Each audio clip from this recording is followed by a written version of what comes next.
సనాతన ధర్మం అంటే ఏంటి? చిరపురాతనం, నిత్య నూతనం, ఎప్పుడు ఉండేది.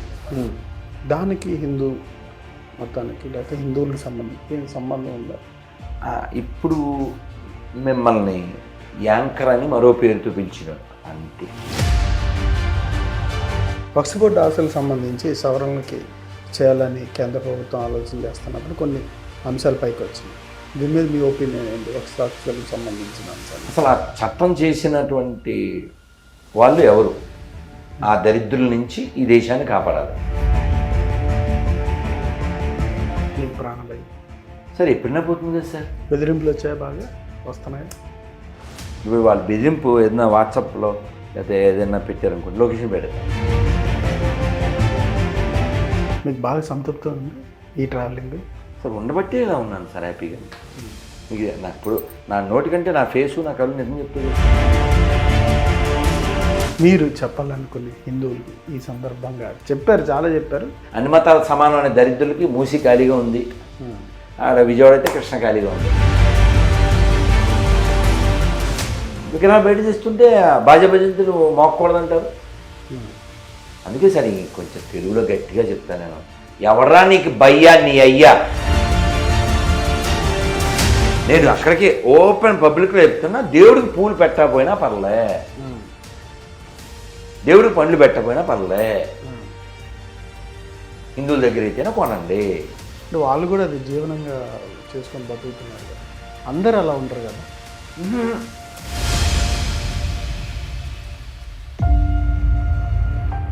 Welcome to ET digital media group. మనం నేడు ప్రముఖంగా తెలుగు రాష్ట్రాల్లో కావచ్చు, దేశంలో కావచ్చు, హిందూ మతానికి సంబంధించి భారతదేశంలో హిందువుల పోషించాల్సిన పాత్ర గురించి పలు విధాలుగా కొన్ని సంవత్సరాలుగా తన వంతు ప్రయత్నం చేస్తూ ప్రజల్లో హిందుత్వం మీద, సనాతన ధర్మం మీద, ధర్మానికి సంబంధించిన అనేక అంశాల మీద ప్రచారం చేస్తూ ప్రముఖులైనటువంటి రాధా మనోహర్ దాస్ గారితో వాళ్ళ ప్రత్యేక ముఖాముఖి. నమస్కారం రాధా మనోహర్ దాస్ గారు. హరే కృష్ణ వంశీ గారు. అంటే కొంతమంది రూమర్స్ కావచ్చు, లేదంటే ఈ చర్చల దాకా వచ్చినాయి, మీ పేరు కూడా రేపొద్దున తిరుమల తిరుపతి దేవస్థానంలో బోర్డు మెంబర్గా మీ పేరు, చైర్మన్గా మీ పేరు ఉంటుంది అంటున్నారు. ఇది మీరు అంగీకరిస్తారా? అదంతా జరుగుతుంది ఏదో ఈ సోషల్ మీడియాలో వాళ్ళ ఏమంటారు అభిమానం అలా పెడుతున్నారు. జరగడం జరగకపోవడం.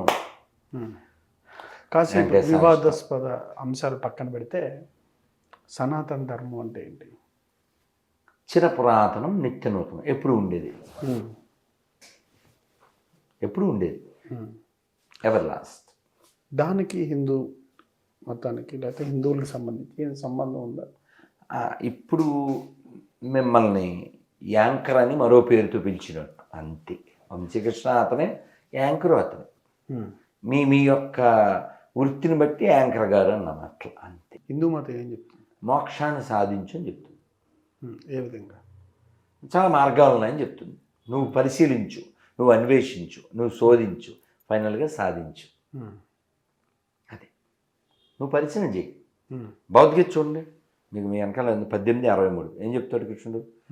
అంత లెక్చర్ ఇచ్చాక 700 శ్లోకాలు.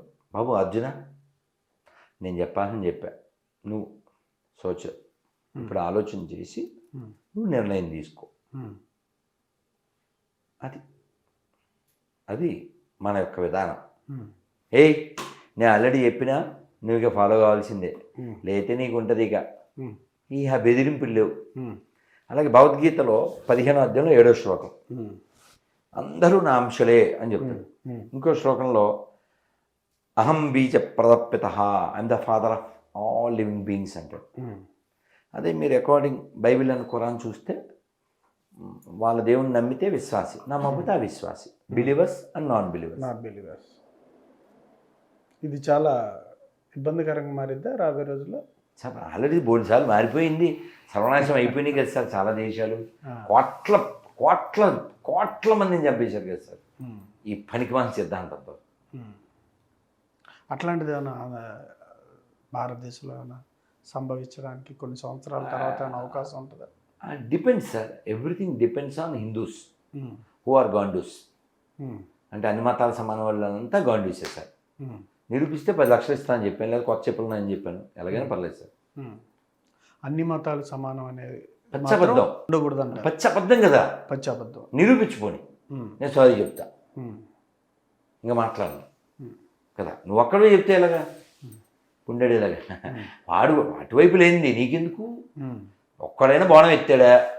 నువ్వు అన్నిసార్లు టోపీ పెట్టుకున్నావు. వక్ఫ్ బోర్డు ఆస్తులకు సంబంధించి సవరణలకి చేయాలని కేంద్ర ప్రభుత్వం ఆలోచన చేస్తున్నప్పుడు కొన్ని అంశాలు పైకి వచ్చినాయి. దీని మీద మీ ఒపీనియన్ ఏంటి? వక్ఫ్ ఆస్తులకు సంబంధించిన అంశాలు అసలు ఆ చట్టం చేసినటువంటి వాళ్ళు ఎవరు? ఆ దరిద్రుల నుంచి ఈ దేశాన్ని కాపాడాలి. మొన్న అంటే దేశ విభజన తర్వాత కదా ఇదంతా జరిగింది, చట్ట విభజన.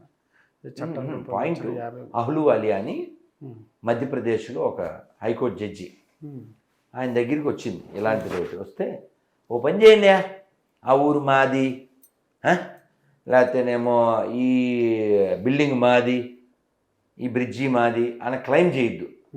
తమిళనాడులో ఊరు ఊరు వాళ్ళదే అంట, ఊరు ఊరు.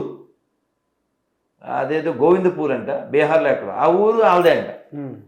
ఇంకా జడ్జి గారికి మండి, ఓ పని చేయండి, మొత్తం భారతదేశం అంతా మీరే క్లెయిమ్ చేసేయండి ఒకసారి, దరిద్రం ఉండిపోద్ది అన్నాడు. ఇప్పుడు బస్సులో ఎప్పుడైనా సీట్ లేదనుకోండి ఏం చేస్తారు? కచ్చిఫ్ వేస్తారు. బస్సు ఎక్కే ముందు కచ్చిఫ్ వేస్తుంటారు కదా. వాడెవడో ఏం చేశాడంటే పైన ఒక దుప్పటి వేసాడు, పైన బస్సు మొత్తం అడిదే. అది కాన్సెప్ట్ ఇక్కడ. ఆ ఆస్తులకు సంబంధించి అంటే ఇప్పుడు సవరణల ద్వారా కొంతవరకు మేలు జరిగిద్దా సార్? ఇప్పుడు లోక్సభలో 24 మంది ముస్లిం ఎంపీలు ఉన్నారు సార్. ఈ వక్ఫ్ సవరణని వ్యతిరేకించే వాళ్ళు 224 మంది ఉన్నారు సార్. అంటే వాళ్ళంతా సగం కాదు. ఇప్పుడు నేనంటాను, ముస్లింలో ఉంటే తప్పులేదు సార్, క్రిస్టియన్లో ఉంటే తప్పులేదు సార్, వీడికి ఎందుకు సార్? తెలుగులో చెప్పకూడదు కానీ సంకనాకరం అంటారు సార్ కదా. ఇప్పుడు నిన్న వాడి పేరు ఏదో ఉంది, ఖర్గే, వాడు చెప్తున్నాడు ఆ వీడియోలో. వాడు ఏమంటాడంటే, మీ ఇళ్లలో డబ్బులు బీరువా తీసి అలమార్లోవి మేము ఎత్తుకెళ్ళిపోతాం, ప్రతి మా పార్టీ కార్యకర్త వచ్చి ఎత్తుకుపోతాడు, వాళ్ళకి ఎక్కువ మంది పిల్లలు, వాళ్ళకి పంచుతాం, నువ్వు తక్కువ మంది పిల్లలు కన్నావు, అది నీ తప్పు అంటాడు. ఇంకా అర్థం కావట్లేదు నీకు? ఖగ అంటే తెలుసు కదా సార్, గాడిద. సో ఆ గాడిద చెప్తుంది సార్. సో కాబట్టి మారాల్సింది హిందువులు సార్. మళ్ళీ అక్కడికి వస్తా, ఇంకెక్కడికి వెళ్ళినా హిందువులు ఒక్కటే సార్. ఇంకా బాగా చెప్పాలని హిందువులు చెప్తా. చెప్పండి. హిందుస్థాన్కి శత్రు కిరస్తానీ నై, పాకిస్తానీ నై, సిర్ఫ్ హిందుస్థానీ. హిందువులే శత్రు. వీడు ఇప్పుడు ఇంకోలా చెప్తా. ఎప్పుడైనా ఈ దేశం ఓడిపోయినప్పుడల్లా కోట తలుపులు బయట నుంచి బద్దలు కొట్టబడలేదు, లోపల నుంచే గెడ తీయబడింది. సార్ అక్కడ ఉన్నాడు సార్ అల్లూరి సీతారామరాజు అని చెప్పినోడు ఎవడు? సార్ ఆజాద్ చంద్రశేఖర్ అక్కడ ఉన్నాడు అని చెప్పినోడు ఎవడు? ఫైర్ ఆయన ఆర్డర్ ఇవ్వగానే డయ్యర్ గాడు, జనరల్ డయ్యర్, కాల్చిన వాళ్ళు ఎవరు? సార్ కృష్ణతత్వం అన్నమయ్య చెప్తారు ఒక మాటలో, ఒక పాటలో. అదే అంతయు నీవే హరి పుండరీకాక్ష, చంతనాకు నీవే శ్రీ రఘురామ. అంతా నువ్వే అని చెప్తుంది. అంతా ఆయనే అయినప్పుడు జగత్తంతా దుఃఖం ఉండదు కదా సార్. అంతా ఆయన మొత్తం. అంటే ఎలా జీవించాలంటారు కృష్ణుడికి సంబంధించిన అంశాల మీద కావచ్చు, భగవద్గీత అది కూడా భగవద్గీత చెప్పింది. అది కూడా భగవద్గీత చెప్పింది. విద్యా వినయ సంపన్నే బ్రాహ్మణే గవిహస్తిని సుని చైవ స్వపాకే చ పండిత సమదర్శన. అంటే ఎవరైనా ఆవులో, కుక్కలో, ఏనుగులో, కుక్క మాంసం తినేవాడిలో అందరిలో ఒకే ఆత్మను దర్శించగలగాలి. అలా జీవించాలి. వాడిని పండితుడు అంటారు. ఆ స్థితికి రావాలి. అప్పుడు నువ్వు ప్రపంచంలో ఏ హింస చెయ్యవు. దీన్ని ఇంకొక మాటలో చాణక్యులు చెప్తారు, ఆత్మవత్ సర్వభూతేషు అంటే. ఆత్మవత్ సర్వభూతేషు, సర్వ అన్ని జీవుల్ని నీ వలే. దీన్ని ఇంకా అందంగా చిన్నగా పాటలో చెప్పేస్తారు వేమన గారు, నాగయ్య గారు. జీవహింస మానండి, జీవహింస మానండి, జీవుల మీ వలె ప్రేమించండి, జీవహింస మానండి. జీవహింసతో బతికేవాడు శివుని మెప్పు కనలేరండి, జీవులలో శివుడున్నాడండి, జీవులలో శివుడున్నాడండి, జీవుడే శివుడని తెలియండి, జీవుడే శివుడని తెలియండి, జీవహింస మానండి. నేను మీరని పొరపడకండి, మనలో భేదము లేదండి, జీవులలో శివుడున్నాడండి,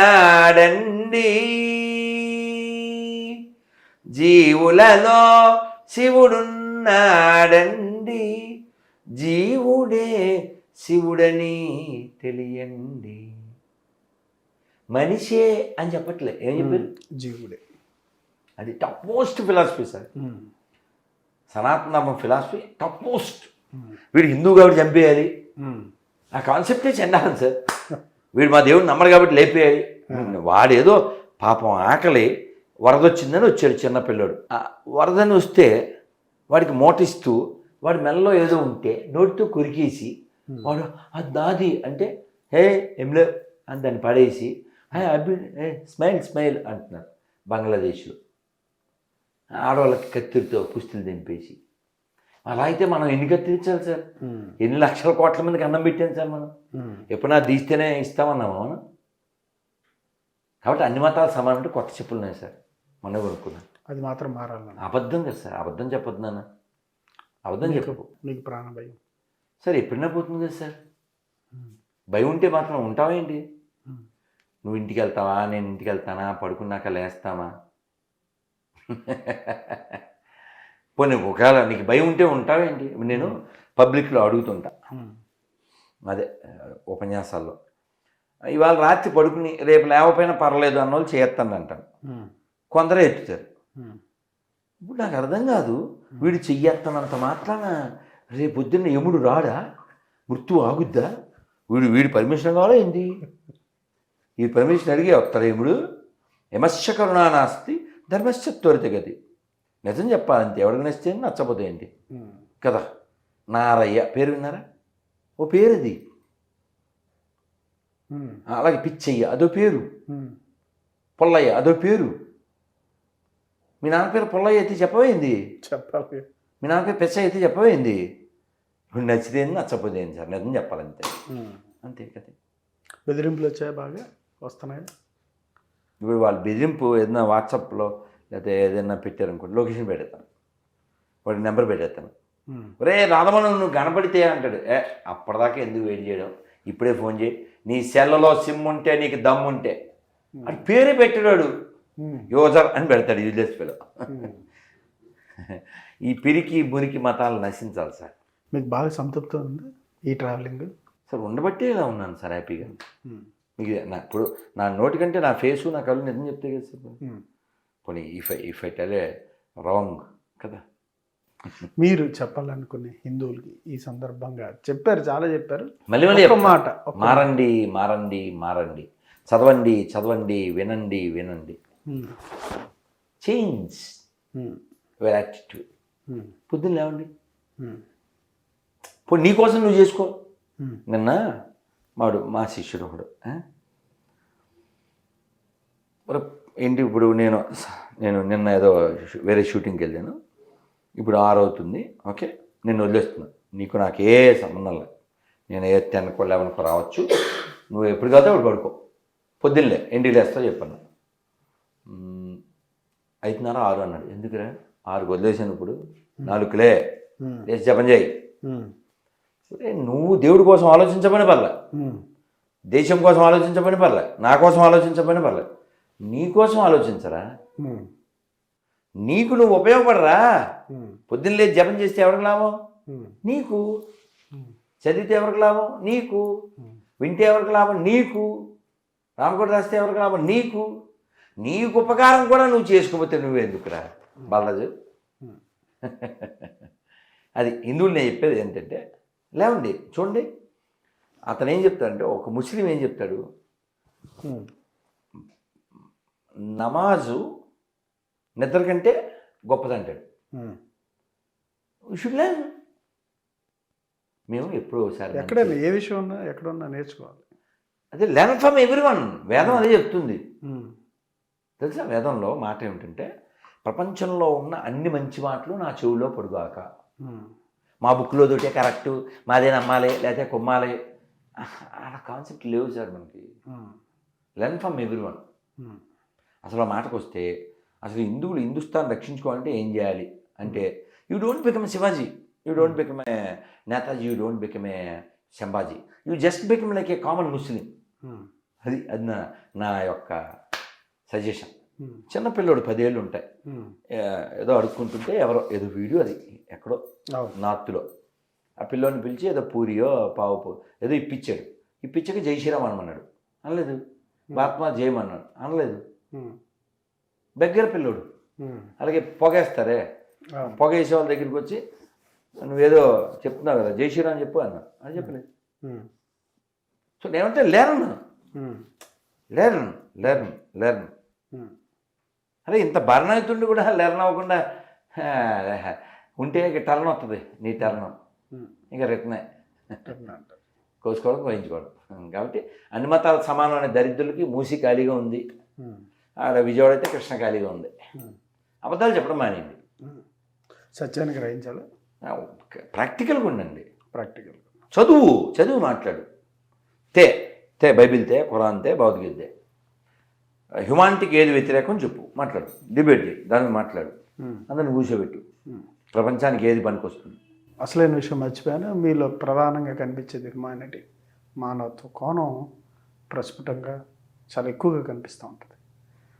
దాని ద్వారా ఏం చెప్తారు? ఆ మానవత్వాన్ని అందరు పెంపొందించుకోవాలనే విషయంలో మతానికన్నా హ్యుమానిటీ ఫస్ట్ అంటారు. సింపుల్గా సార్, సింపుల్ లాజికల్ ఆలోచించండి. లాజికల్. ఒక ముస్లిం సార్, కళ్ళు లేవు సార్, ట్రైన్లో వెళ్తున్నా, ఏదో పాటలు పాడుతున్నాడు. ఎవరైతే ఏంటి సార్, కళ్ళు లేవు వృద్ధుడు, ఎవరైతే ఏంటి, ఆయనకు ఏదో 50 అంతో ఇచ్చాను. అలాగే ఒక క్రిస్టియన్, నేనే పాస్టర్ అనుకుని నాకు ఫోన్ చేశాడు, ముసలాయన, క్రిస్టోఫర్. ఒరిజినల్ నేమ్ మాత్రం అందులో వచ్చింది, ఆయన అడిగితే క్రిస్టోఫర్ చెప్పాడు, దాని మీద వచ్చింది కృష్ణ నాయక్. అంటే ఎవరు, బంజారా, లంబాడి. అది వీడియో కూడా వచ్చింది. కానీ అతను ఫోన్ చేస్తే నేనే పాస్టర్ అనుకుని నాకు కష్టాలు చెప్పేశాడు. 82 ఏళ్ళు, కొడుకు చచ్చిపోయాడు, అల్లుడు చచ్చిపోయాడు, కోడలు కూతురు ఇంట్లో ఉన్నారు, గడిచేది కష్టం ఉంది. పాస్టర్ నెంబర్ చెప్పండి సార్, ఒక 1000 రూపాయలు వేసాం. ఎందుకు? నాకు మనిషి కావాలి. Humanity first humanity. అది చెప్పండి. ఇంకోటి ఏంటంటే, దేవుడు లేడు అంటే ఎవరితోనూ గొడవ పెట్టుకుంటే ఒక అందం సార్. దేవుడు లేడు అన్నా కూడా గొడవ పెట్టుకోకూడదు, ఎందుకంటే అది వాడి ఇష్టం కదా. దేవుడు ఉన్నాడనే వాళ్ళు ఎక్కువ మంది ఉన్నారు కదా ప్రపంచంలో, కాబట్టి ప్రపంచం బాగుండాలంటాను నేను. ఎందుకంటే మనంతా ఒకే కాన్సెప్ట్ కదా, దేవుడు ఉన్నాడని కాన్సెప్ట్ కదా, అందరూ కుడి చేత్తు తినే కాన్సెప్ట్ మంచిదేగా. ఇంకోటి ఎవడో ఎడం చేత్తు తింటాడు, ఎవడో స్పూన్తో తింటాడు, అప్ టు దెమ్. నేను వండిందే తినాలే, అది రెడిక్యులస్ సార్. మీకు తెలుసు సర్వేపల్లి రాధాకృష్ణ గారు అప్పుడు ఇప్పుడు వేరే కంట్రీకి వెళ్తే అక్కడ వాళ్ళు స్పూన్తో తినబోతున్నారు, తింటున్నారు, ఆయన చేత్తో తింటున్నారు. Hey, what are doing, why you are using hand, these spoons and forks are very hygiene, clean అన్నాడు ఆ పక్కన ఆయన. అని చాలా కూల్గా, of course my hands from the beginning I only used. అది ఎవడెవడి నోట్లో పెట్టుకున్నా అది వెళ్ళదు, నా చేతిలో మాత్రం నేను మొక్కడనే వాడాను అన్నాడు. సో ఆయన ఎలా తప్పుపడతారు మీరు కదా? అవును కదా. అలాగా సనాతన ధర్మంలో సనాతన ధర్మాన్ని, హిందువుల్ని ఎప్పుడు క్వశ్చన్ చేయడానికి పనికిరాదు. ఎందుకని మనం ఏమైనా ఫోర్స్ చేయం, అంత చరిత్ర ఉంది. పోనీ ఎక్కడైనా హిందువులు ఇది మాకు మొక్కిచ్చేయాలి ఎక్కడ డిమాండ్ చేశారా? మా చట్టాలు ఇక్కడ ఉండాలి డిమాండ్ చేశారా? మాతోటే కరెక్ట్ డిమాండ్ చేశారా? మొన్న కడప జిల్లాలో శివాలయం విగ్రహాలు బయట చేస్తుంటే బాజా భజంతులు మోక్కకూడదంటారు. అందుకే సార్ కొంచెం తెలుగులో గట్టిగా చెప్తాను నేను, ఎవడ్రా నీకు బయ్యా నీ అయ్యా నీ నోట్లో ఉయ్య నువ్వురా కుయ్య అని ఇలా అనిపిస్తుంది సార్. అందుకని అబద్ధాలు ఆడకద్దు అని అంత స్ట్రాంగ్గా చెప్పేది. అది తినేటప్పుడు ఎక్కడ తినాలో కొంచెం చూడు. చంటి పిల్లోని, ఒక 7-8 ఏళ్ళ పిల్లోని పిలవండి, వాడికి ఫుడ్ పెట్టి చూ అని ఉయ్యమని, నువ్వు ఊస్తే నువ్వు తింటావా, నీ ఉమ్మే చీ అంటాడు. అరే పసిపిల్లోడుకున్న ఇంగితం నీకు ఉండద్దా? చక్కగా పానీపూరిలో ఉమ్ముతున్నారు, పానీపూరిలో అయితే వాళ్ళ పానీ పోసేస్తున్నారు, పూలు నోట్లో పెట్టుకుంటున్నారు, నీకు మిగిలిన అన్నింటిలో ఉమ్ముతున్నారు, నీకు సిగ్గులే? కొత్త చెప్పులు అందుకే సార్ కొన్నది. ఈ విషయంలో కొంతవరకు చైతన్యం తీసుకురావాలి సార్. ఎక్కువ నేను అక్కడికి ఓపెన్ పబ్లిక్లో చెప్తున్నా, దేవుడికి పూలు పెట్టకపోయినా పర్లే, దేవుడికి పండ్లు పెట్టకపోయినా పర్లే, హిందువుల దగ్గర అయితేనే కొనండి. అంటే వాళ్ళు కూడా అది జీవనంగా చేసుకొని బతుకుతున్నారు కదా, అందరు అలా ఉంటారు కదా.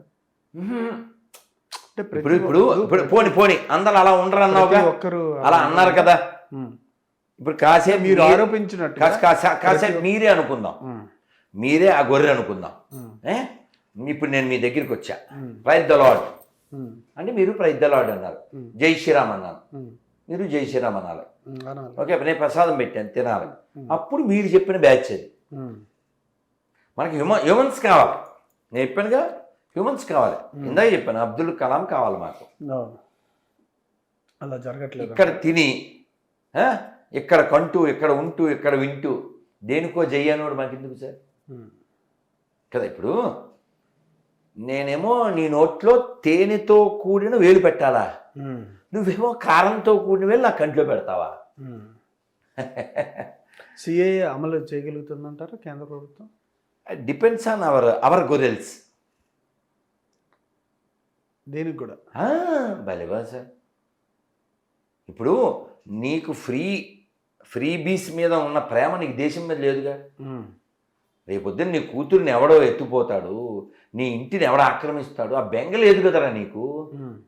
బంగ్లాదేశ్లో హిందువుల్ని ఓచకోత కోసి చంపి కాల్చి చెత్త బండ్ల మీద వేసి నదుల దగ్గర పడేసి వేలాడదీసి ఇంత జరుగుతున్నాయి. మీరు కావాలితే ఇంటర్వ్యూస్ చూడండి, బైట్స్ చూడండి, వీడియోస్ చూడండి. ఢిల్లీలో చక్కగా వాళ్ళు అడుగుతుంటే కాషాయ బంగ్లాదేశ్ ఛాయ కాషాయ వచ్చేసారు చొరబాటు చక్కగా. ఎక్కడైతే రోహింగ్యాస్కి షటిల్ కోట్లు కూడా ఉన్నాయి హైదరాబాద్లో, ఒక సంవత్సరం 2 ఏళ్ల క్రితమే. ఏదన్నా జరుగుతుంది సార్, అది నిన్ను బట్టి ఉండదు. నువ్వంటే హిందూ. ఈ దేశం మళ్ళీ విడిపోయినా చెడిపోయినా పడిపోయినా ఆ దోషం హిందువులదే హిందువులదే హిందువులదే, అన్ని మతాలు సమానం అనే దరిద్రులదే దరిద్రులదే దరిద్రులదే. మళ్ళీ అదే హ్యుమానిటీ బేస్ అయితే ఈ భూమి మీద ఓ మనిషి 60, 70, 80 ఏళ్ళు జీవిస్తాడు సార్.